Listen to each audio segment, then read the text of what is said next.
오늘도 뜨거운 이슈를 시원하게 풀어봅니다. 김한 한겨레 기자, 이현웅 YTN 라디오 아나운서 나오셨습니다. 안녕하십니까? 안녕하십니까? 안녕하세요. 네, 자, 첫 번째 소식 뭡니까? 네, 대통령실 인적 개편 소식부터 준비했습니다. 첫 개편 소식. 예. 네, 윤석열 대통령이 어제 대통령 비서실에 정책기획수석을 신설하고 이관섭 한국무역협회 상근 부회장을 임명했습니다. 이 수석이 새로 생기면서 기존의 2실 5수석 체제가 이제 2실 6수석 체제로 전환이 됐습니다. 그리고 이와 함께 홍보수석에는 김은혜 전 의원이 임명됐죠. 김 홍보수석은 대선 기간에 윤석열 캠프 공보단장, 대통령직 인수위원회 첫 당선인 대변인 등 이 대표적인 윤심으로 알려져 있는 인물이고요. 또 최영범 홍보수석은 대외협력 특보로 자리를 옮겼고 건강상 이유로 자진 사퇴한 국가안보실 2차장 후임 자리에 임종득 전 국방비서관이 발탁되기도 했습니다. 자, 뭐 인적 이제 쇄신 네. 개편 얘기가 나왔는데 이렇게 나간 이유가 뭐 그런 지지율 이런 것 때문인가요? 그러니까 뭔가 안 되고 있으니까 사실 이제 개편을 하는 건데요. 뭐 여러 가지 이유들이 있지만 말씀하신 지지율 문제 계속 언론이 거론해 네. 왔고요. 취임 100일을 맞이해서 뭔가 바뀌어야 된다. 뭐 이런 지적들이 계속 되어 왔는데 사실 이제 굉장히 그 개편 정도는 최소화에 그쳤거든요. 그러니까 이게 이제 뭔가 바뀌어야 한다라는 여론에 부응하는 화답일지 요건 좀 여전히 평가가 남습니다. 가장 눈에 띄는 인사가 김은혜 홍보수석이거든요. 윤석열 정부 뭐 인수위부터 임 역할을 했었는데 어떻게 보십니까? 우리 윤 아나운서. 뭐 아마 정무 감각까지 두루 갖추고 그리고 언론을 상대할 수 있는 인물 윤석열 대통령 주위에서 찾자면은 김은혜 전 의원 정도 네. 아마 유일할 것 같다는 생각이 들고요. 이전에 인수위 시절에도 뭐 늘 대통령 일정 발표하고 질의응답하는 모습 보면서 실제로 많이 또 개인적인 그런 역량 같은 것들도 부각이 되지 않았습니까? 네. 아마 뭐 그때 당시에 의원 신분이 아니었거나 아니면 뭐 선거에 출마를 하지 않았다면 아예 처음부터 같이 했을 수도 있다라는 의견들이 많이 나오고 있습니다. 그렇죠. 자, 뭐 김은혜 전 의원 같은 경우는 뭐 대표적인 친윤이라고 알려져 있는데 이 시점에 이 김은혜 카드 꺼낸 게 대통령한테 이게 유리해서 본인이 필요해서 꺼낸 건지 아니면 국민들이 봤을 때 김은혜면 너무 좋다 이렇게 생각해서 꺼낸 거 어떻게 보십니까? 일단 뭐 대통령실 입장에서는 네. 지금까지 지지율 하락이라는 여러 가지 문제가 좀 홍보 문제에 있었다고 본 것 같아요. 홍보에. 네, 그래서 이제 그런 진단 끝에 김은혜 전 의원을 이제 다시 홍보수석으로 불러들인 것 같은데 예. 근데 국민들 입장에서 보면 대통령실 인사에 윤핵관이 개입했대 아니면 뭐 모르는 비선이 누구 추천했대 이런 의혹이 있는 상태에서 대표적인 또 윤핵관 중에 한 명인 그러니까요. 김은혜 의원이 회전문처럼 들어서는 모습 이게 또 어떻게 보일지는 그러니까 예를 들면 대통령실의 진단과 여론의 반응은 좀 엇갈릴 가능성도 있는 인사라고 보여집니다. 특히 김은혜 전 의원 지금 재산 축소 신고 관련해서 공직선거법 위반 조사를 받고 있는 피의자 신문이거든요. 이거를 경찰이 곧 조사할 걸로 보여요. 예, 그렇죠. 네. 그 재산 축소 아까 말씀해주신 것처럼 회전문이라는 얘기가 계속해서 지금 나오는 게 말씀해주신 것처럼 선거 당시 재산 축소 의혹이 있고 공직선거법 위반 혐의로 수사를 받아야 하는 입장이기 지금 때문에 받아야 되는데. 이런 인물을 지금 대통령 홍보수석으로 쓰는 게 맞느냐 이런 얘기가 나오고 있는 겁니다. 이관섭 신입 정책기획실장 어떤 인물입니까? 뭐 대표적인 탈원전 반대론자라고 할 수 있는데요. 뭐 산업통상자원부 차관을 지냈고 한국수력원자력 사장을 지낼 때 문재인 정부의 탈원전 정책에 반대하면서 사장직을 사퇴했던 이력이 있고요. 이후에 이제 이마트와 SKC의 사회 이사를 지냈는데, 그러니까 지금 이게 사실상 이제 두 가지 의미가 있는데 하나는 윤석열 대통령의 공약이 대통령실을 축소하겠다라는 거였거든요. 네. 근데 지금 이제 정책기획 수석을 두면서 사실상 여기에 이제 정책기획 조정 기능을 몰면서 또 다른 실장 체제가 이제 사실상 된 거거든요. 예전 정책실장 같은 거. 네네. 그러면 이제 이 부분에서 판단이 뭔가 좀 잘못됐었다라는 부분에 대한 언급이 전혀 없다는 부분이고 네. 또 하나는 이게 정통 행정관료 출신이긴 하지만 지난 정권에 반대했다는 상징성 외에 이관섭 정책기획수석이 윤석열 대통령의 정책과 어떤 연관성이 있는지 뭐 이런 부분들에 대해서는 좀 설명이 여전히 좀 부족하기 때문에 좀 어느 정도 역할을 할 수 있을까 이건 좀 지켜봐야 될 것 같습니다. 앞으로 정책기획실장 담당할 업무가 뭡니까? 지금 대통령실에 이제 나눠져 있던 업무를 정책기획 조정 업무를 다 정책기획 분장을 한다는 거예요. 수성으로 몰았거든요. 그래서 아까 말씀하셨듯이 과거에 있었던 정책실장 같은 이제 역할을 하게 됐는데 네. 사실 이제 그 부분이 되려면 힘이 실려야 되고 또 이제 그 국정 과제에 대한 이해도가 높아야 되는데 사실 이제 그런 부분들이 어느 정도 이관섭 수석이 할 수 있을지는 좀 지켜봐야 될 것 같습니다. 네, 자 이현웅 아나운서 두 번째 소식 전해주시죠. 네, 두 번째 소식은 개헌 논의 추진 긍정적 답변입니다. 김진표 국회의장이 지난 19일 윤석열 대통령이 이 개헌 논의에 대해서 비교적 긍정적인 반응을 보였다라고 밝혔습니다. 김 의장은 기자 간담회 자리에서 현실과 발전된 시대 상황에 맞는 개헌들의 논의를 시작하겠다라고 말을 했더니 대통령이 그에 대해서 비교적 긍정적 의견을 표명했다고 밝혔습니다. 좋은 생각이라고 말했다고 하는데요. 정부로서도 개헌도 개헌이지만 선거법, 정당법과 같이 헌정제도를 시대와 변화된 정치 상황에 맞게 고쳐주는 것도 함께 다룰 필요가 있지 않느냐라는 이야기까지 덧붙였다고 전했습니다. 또 함께 언급된 게 여야 중진 협의체인데 이에 대해서도 윤 대통령이 좋은 방안 같다라고 의견을 냈다고 하고요. 각종 국정 현안을 놓고 국회에서 여야 간 논의가 향후 여야 중진 협의체라는 기구를 통해서 물꼬를 틀 수 있을지 주목이 되고 있습니다. 자, 그 대통령하고 의장단이 이제 19일날 만남을 가졌었는데 이번 만남 의미가 있다고 봐야 됩니까? 예, 뭐 나온 얘기들이 알려진 내용들에 따르면 의미가 있는데 이 만남이 이례적 의미를 넘어서려면 네. 좀 자주 만나고 의장단만 만나는 게 아니라 뭐 여야 의원 가릴 것 없이 계속 만나고 이런 네. 과정을 통해서 뭐 서로가 타협도 하고 대화도 하고 이런 과정들이 좀 계속 이어졌으면 좋겠습니다.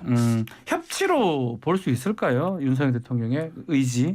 근데 뭐 아직까지는 그렇게 보기가 좀 어려운 게 이제 네. 국회의장단이 새로 뽑혀서 만난 차원이기 때문에 여의도와의 소통을 어떻게 가져가느냐 이 부분에서 지금 사실 좀 비어 있는 부분이거든요. 네. 그러니까 이 부분에서 뭐 의장단을 만나는 것도 중요하지만 그러면 실제 어떤 정책을 추진할 때 여당이든 야당이든 가리지 않고 좀 만나고 뭐 이런 이제 좀 모습들이 필요할 것 같고요.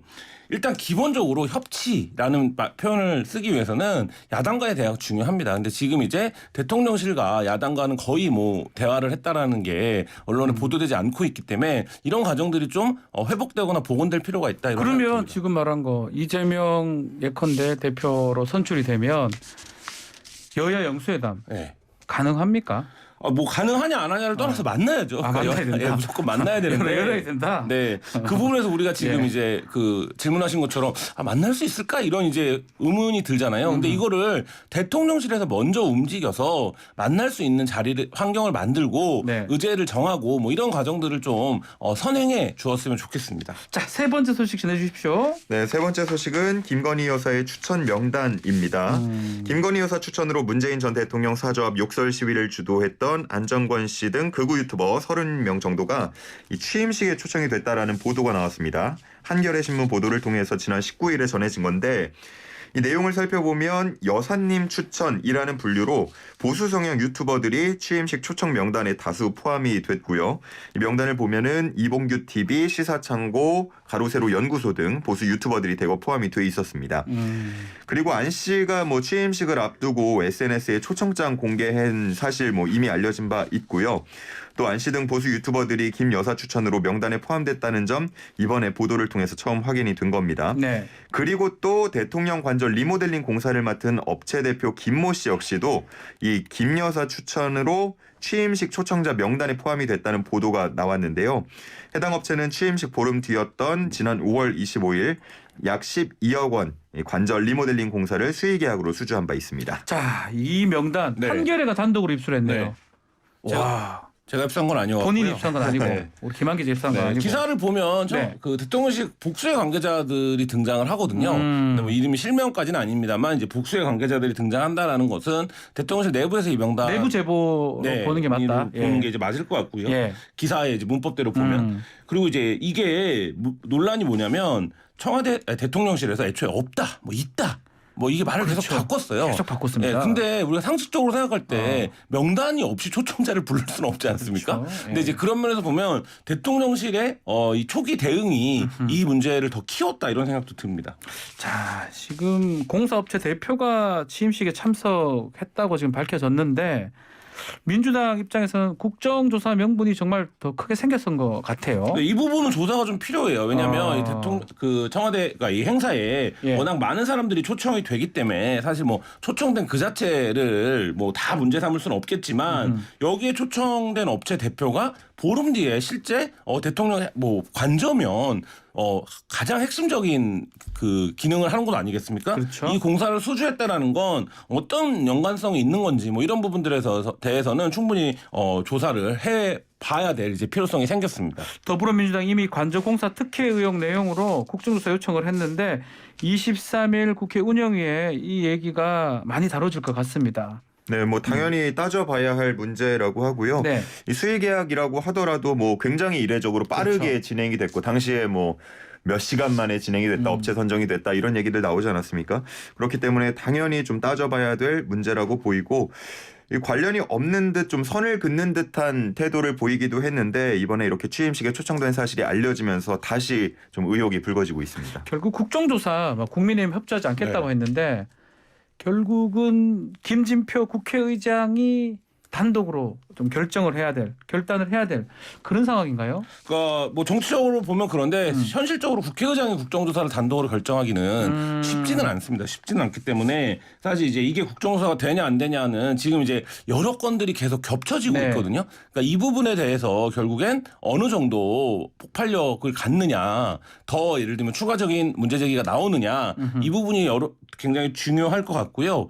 또 한 가지는 이게 국정조사를 하냐 안 하냐 여부를 떠나서 국민의힘, 그러니까 여당도 네. 사실 이 문제를 계속 두고 갈 수 없다라는 인식이 지금 여당 내부에서 나오고 있거든요. 사실 이제 그런 과정들이 어떻게 반응을 일으킬지 그건 좀 지켜봐야 될 것 같습니다. 네, 알겠습니다. 자, 이와 함께 민주당에서는 김건희 여사의 경찰 학교 방문을 두고도 총공세를 펼치고 있는 상황인데요. 어떤 내용이죠? 네, 김 여사가 윤석열 대통령과 별도로 경찰들과 간담회를 가졌다라는 부분에 대해서 더불어민주당이 허위 경력 의혹에 대한 경찰의 수사 대상인 김건희 여사가 경찰 관련 일정을 갖는 것이 상식적이지 않다라고 비판을 했습니다. 네. 신현영 대변인 이야기를 들어보면요. 김건희 여사가 경찰학교 졸업생들과 비공개 간담회를 가졌다고 하는데 경찰의 봐주기 수사에 화답이라도 하듯 경찰학교를 방문한 것이냐 이렇게 지적하기도 했고요. 또 이어서 경찰이 알아서 혐의 없음으로 수사를 종결해 줄 것으로 믿고 일정을 소화한 것이냐. 김 여사가 단독 일정을 소화하기도 했는데 윤석열 대통령과 본인이 동격이라고 여기는 것인지 황당하다 이런 비판을 했습니다. 자, 경찰학교 방문을 했고 뭐 비공개 간담회까지 했는데 네. 적절한 행보였다고 봐야 됩니까? 부적절해 보이는데요. 여러 네. 가지 이유가 있는데 왜냐하면 이게 같이 가는 행사라서 어쩔 수 없이 간 정도가 아니라 별도의 일정을 잡고 네. 별도의 이제 말하자면 그 주관하는 행사까지 진행을 했거든요. 이 자체 굉장히 좀 부적절해 보이고 이 부적절한 이유가 뭐냐? 앞서 이제 설명하셨지만 네. 수사를 지금 진행 중인 사건들이 피의자죠, 있는데, 피의자. 네. 예. 근데 이제 거기에 경찰에 가서 내가 누군지를 보여주는 것 같은 이런 장면을 연출하는 것 자체가 좀 부적절해 보이고 지금 이제 국민들 입장에서도 이게 애초 공약사항이지 않았습니까? 네. 그러니까 최소화하겠다 역할을. 근데 보면 어떤 행사에서는 굉장히 두드러지게 보인단 말이죠. 네. 그러면 이제 근데 그 행사가 마침 얘기하는 것처럼 피의자 신분을 있는데 왜 저런 행사에서 저렇게 두드러져 보이지? 이거 자체가 지금까지 이어졌던 지지율 하락에 굉장히 중요한 원인이었다는 점을 좀 대통령실이 잊지 말아야 할 것 같습니다. 그 중에 눈에 띄는 게 별도로 여성 졸업생들하고 간담회를 진행했던 건데 이게 같은 시간에 영부인하고 대통령이 동시에 이 행사를 진행하는 경우 드물지 않나요? 네, 뭐 이런 경우가 쉽게 글쎄요. 본 적이 없는 것 예. 같고요. 이 같은 시각에 따로따로 진행을 했다. 그리고 한쪽은 공개를 했는데 한쪽은 또 비공개를 했다. 했고. 그래서 네. 그 자리에서 어떤 이야기가 오갔고 왜 그렇게 했는지 이 부분에 대한 설명이 없기 때문에 다들 의아해하는 부분입니다. 이게 네. 여러 가지 면에서 부적절한데요. 그러니까 예를 들면 남자 경찰의 성격이 따로 있고 여자 경찰의 성격이 따로 있는 게 아니지 않습니까? 그렇죠. 달리 볼 이유가 네, 없죠. 근데 여성 졸업생들만 모아놓고 영부인이 행사를 했다. 이건 누가 봐도 사실 이제 부적절한 성격이에요. 그러니까 이렇게 뭐 성별로 나눌 이유가 전혀 없는데 성별로 나눴다라는 거고 그리고 이거가 만약에 원래 예정된 행사였다면 공개를 했어야죠. 왜냐 그렇죠. 간 걸 다 그렇죠. 공개가 됐는데 근데 이제 그런 면에서도 보면 대통령실의 업무 기능에도 문제가 있다 이런 생각이 듭니다. 민주당에서는 뭐 20차례 김 여사의 비공개 일정 부분 그때 경찰이 동원됐다. 이 부분을 공권력 남용이다라고 지적을 하기도 했습니다. 뭐 정치적으로 비판할 수 있는 대목이라고 생각은 예. 드는데요. 어느 정도 동원이 됐는가 이런 부분에 따라서 좀 다르긴 할 것 같아요. 근데 문제 여기서의 핵심은 경찰이 동원됐다가 아니라 활동을 안 하는 줄 알았는데 비공개로 일정을 계속 소화하고 있었는 이 부분이거든요. 그러니까 이 부분에 대해서 대통령실이 좀 명확하게 해줄 필요가 있고 이런 문제들이 계속 100일 동안 쌓여서 지금 이제 이 지지율 하락세의 결정적인 원인이 됐다는 점은 여전히 대통령실이 뭐 개편다고 하고 있습니다만 좀 직시하지 않고 있는 게 아닌가 이런 생각이 듭니다. 공개 일정은 줄어들고 비공개 일정이 더 많아졌다라는 거네요. 그게 또 앞으로 그렇게 했던 이유 자체가 지금 말씀처럼 지지율이나 비판 여론이 많기 때문에 그렇게 했을 것이다라고 보는 겁니까? 그러니까 이게 감추려고 했다가 갑자기 드러나면 더 큰 타격이 사실 그러니까요. 돼요. 네. 그러니까 이제 그 부분에서 잠깐 뭐 눈을 가릴 수는 없다. 뭐 이런 말씀 드리고 싶습니다. 알겠습니다. 자, 오늘 킹스맨 여기서 마무리를 하겠습니다. 김한 기자, 이현웅 아나운서 두 분 감사합니다. 네, 감사합니다. 고맙습니다.